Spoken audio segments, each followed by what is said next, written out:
এটি একটি 7 আপ, এটা একদম ব্রাজিল থেকে আনা হয়েছে, ওই দেশ থেকে। এখানে তাদের 5টি কাপ রয়েছে, এখানে 3টি হলো জুলেরিনা যেটা সত্য, আর এই 2টা কাপ আজকে প্রমাণ, ঠিক আছে।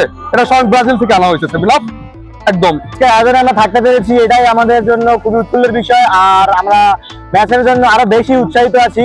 তো দেখা যাক পরবর্তীতে কি হয়। Vamos Argentina!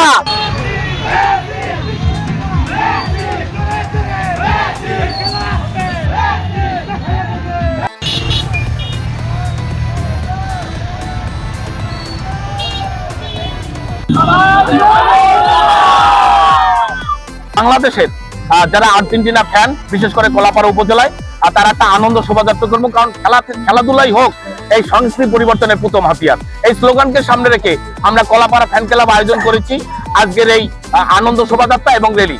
এবং এই যে মেসির স্ট্যাচু আপনারা দেখছেন, এটা আমরা অরিজিনালি রাখছি আমরা সেলফি তোলার জন্য, সেলফির জন্য আমরা বানিয়েছি, একটু ব্যতিক্রম করার জন্য। এজন্য কলাপাড়া ফ্যান ক্লাব যত সদস্য রয়েছেন সবার কিন্তু এটা অংশগ্রহণ রয়েছে এবং সবার মেধা রয়েছে, বুদ্ধি রয়েছে, এবং সবার প্রতি আমরা কৃতজ্ঞতা জ্ঞাপন করেছি। আমরা মুষ্টিমুখ আয়োজন করিনি, আমরা সকলে মিলে এই বুদ্ধিটা বের করেছি। এবং আজকে আমাদের এখান থেকে মিলন মেলা অর্থাৎ শোভাযাত্রা করে কলাপাড়া সর্বস্তরে আমরা জানিয়ে দেব আমরা আর্জেন্টিনা ভক্ত এখানে রয়েছি। ধন্যবাদ সকলকে।